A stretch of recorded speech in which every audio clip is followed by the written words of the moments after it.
শরীয়তপুরে Jazeera বাড়িতে মুরগি যাওয়া নিয়ে দ্বন্দ্বে নজরুল মাদবর নামে এক দিনমজুরকে কুপিয়ে হত্যার অভিযোগ উঠেছে প্রতিবেশীর বিরুদ্ধে।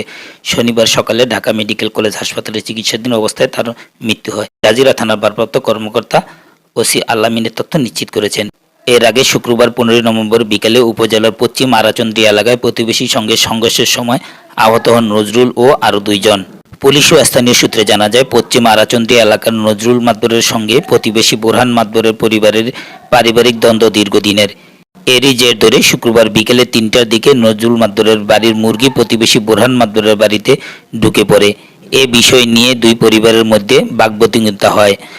বাকবিতণ্ডার এক পর্যায়ে দেশীয় অস্ত্র নিয়ে সংঘর্ষে জড়িয়ে পড়েন 2 পক্ষ। এ সময় বোরহান ও তার লোকজন নজরুলের ধারালো অস্ত্র দিয়ে কুপিয়ে আহত করে। তাকে উদ্ধার করতে গেলে তার বাবা লতিফ মাদবর ও ভাই সুমন মাদবরকেও কুপিয়ে পিটিয়ে আহত করা হয়।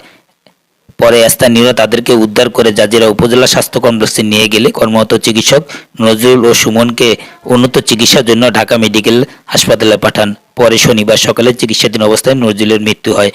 জাজিরা থানার ভারপ্রাপ্ত কর্মকর্তা ওসি মোহাম্মদ আল-আমিন ঘটনার সত্যতা নিশ্চিত করে বলেন, বাড়িতে মুরগি যাওয়া নিয়ে দ্বন্দ্বের ঘটনাটি ঘটেছে। এ ঘটনায় মামলা প্রক্রিয়াধীন রয়েছে। মামলা হলে আসামিদের আইনের আওতায় আনা হবে।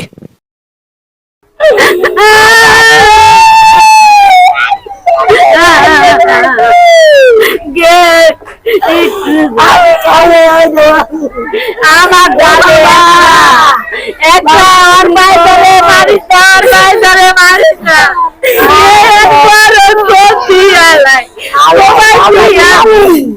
বোরহান আর রাজন টাইনা আইনা পরে ওই জায়গায় তক লাগছে। পরে রাজন আছে, রাজন স্যান্ডার করে পর 3 জনের কোবাইছে, একজনের লোক ওই জায়গায় পড়ে আসলো।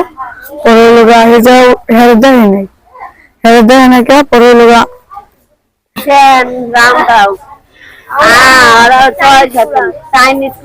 সাদা সাদা ওরা দিয়া ওরা দেখা আমরা কেমনে ধরবো, আমরা দৌড়ি নাই, সবাই দিতে হবে, সবাই